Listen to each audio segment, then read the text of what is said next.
Right. ముఖ్యమంత్రి ఎవరు? బీహార్ కొత్త సీఎంపై ఊహాగానాలు వస్తున్నాయి. నితీష్ కొనసాగుతారని జేడీ పోస్ట్ పెట్టింది. నిమిషాల వ్యవధిలోనే సోషల్ మీడియా నుంచి డిలీట్ చేసింది. ఇక 89 స్థానాలతో బీజేపీ అత్యధిక పెద్ద పార్టీ అయింది. ఒక 4 స్థానాలు తక్కువతోనే 85 స్థానాలతో జేడీ ఉంది. ఆయనకు 75 సంవత్సరాల వయసు.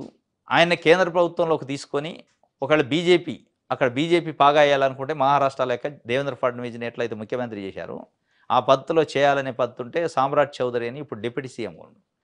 ఆయన్ని ఒకవేళ ముఖ్యమంత్రిగా చేసే పరిస్థితి ఆలోచిస్తుందేం కానీ జస్ట్ ఇట్లా పెట్టారు సోషల్ మీడియాలో. ముఖ్యమంత్రిగా నితీష్ కుమార్ అని డిలీట్ చేశారు జేడీయూ అఫీషియల్ వెబ్సైట్ నుంచి, వాళ్ళ సోషల్ మీడియా హ్యాండిల్స్ నుంచి. ఏంటి ఇబ్బంది? ఎందుకంటే బీజేపీకి బలం పెరిగింది. చిరాగ్ పాస్వాన్కి కూడా సీట్లు ఒక 19 సీట్లు వచ్చినాయి. బీజేపీ చిరాగ్ పాస్వాను కలిసి ఒకవేళ జేడీయూని పక్కన పెట్టదలుచుకున్నా కానీ ఇంకొక 10-15 సీట్లు ఇతరులు ఎవరైనా కలిస్తే ఈజీగా ఫామ్ చేసే పరిస్థితి ఉంది. 243 సీట్లలో 122 సీట్లు మ్యాజిక్ ఫిగర్కి పాస్వాని party, Chirag Paswan party BJP కలిస్తే ఇంకొక 10-15 సీట్లలో తేడా ఉంటుంది. అవి 19, 89. అంటే అట్లాంటి ఏమైనా ప్రొవిజన్ ఉందా కానీ ఎవరు అనే ప్రశ్న అయితే తలెత్తుంది. దానిపైన పెద్ద చర్చ నడుతుంది. నితీష్ కుమార్ని పక్కన పెడతారా?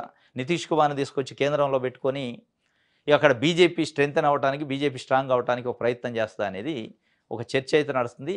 కానీ నితీష్ కుమారు ముఖ్యమంత్రి మా అభ్యర్థి నితీష్ కుమార్ అనే ఒక ఇండైరెక్ట్గా సంకేతాలు ఇచ్చి ఎన్నికలకు పోయారు ఎన్డీఏ కూటమి.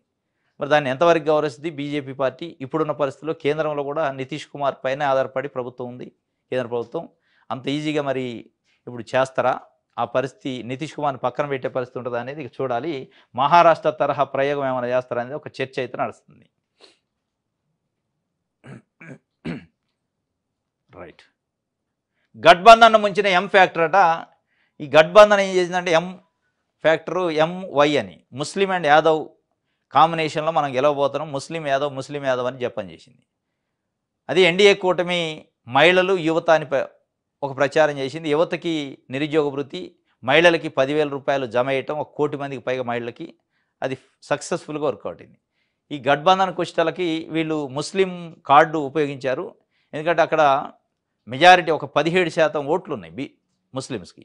ముస్లిము, బీసీ, యాదవ్ కమ్యూనిటీ కలిస్తే ఈజీగా వర్కౌట్ అయింది అనుకున్నారు. అది వర్కౌట్ కాలేదు. ముస్లిం కమ్యూనిటీలో ఎంఐఎం పార్టీ ఒక 30 స్థానాలు పోటీ చేసింది, 5 స్థానాలు గెలిచింది.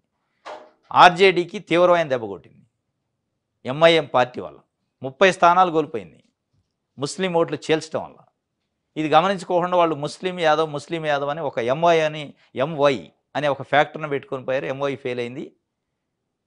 మహిళలు యువత అనేది సక్సెస్ అయిందని చెప్పి ఒక ఎం ఫ్యాక్టర్ ఫెయిల్ అయిందని చెప్పి ముంచిన ఎం ఫ్యాక్టర్ అని ఒకటి ఇచ్చారు. ఇది ఒక వార్త. రైట్.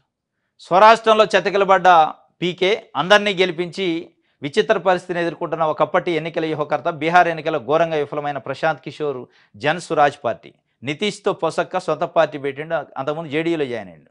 జేడీయూలో జాయిన్ అయ్యి బయటకు వచ్చి జన్ సురాజ్ పార్టీ పెట్టిండు. ఆయన 2014లో మోడీకి ఎన్నికల వ్యూహకర్త కానించి మొదలు పెడితే చాలామందిని, చాలా పార్టీలని, చాలా లీడర్లని, ముఖ్యమంత్రులని చేసిండు. చాలా పార్టీలను గెలిపించిండు. వ్యూహకర్త, నెంబర్ 1 వ్యూహకర్త అని పేరు పడింది. ఆ వ్యూహకర్త కాస్త ఆయనకాయనే వ్యూహాలు వేసుకోలేని పరిస్థితి, ఆయనే ఓడిపోయింది. ఇప్పుడు 1 సీట్ అంటే 1 సీటు గెలవలే. ఇప్పుడు మొత్తానికి చతికిలబడ్డట్టు అయింది. అందరినీ గెలిపించినోడు ఆయనే గెలవలేకపోయింది అనే ఒక వార్తనిచ్చింది. రైట్. ఇది సాక్షికి సంబంధించి. ఇది ఈరోజు న్యూస్ అనాలిసిస్. రేపు తాజా వార్తలతో తిరిగి కలుసుకుందాం. Thank you.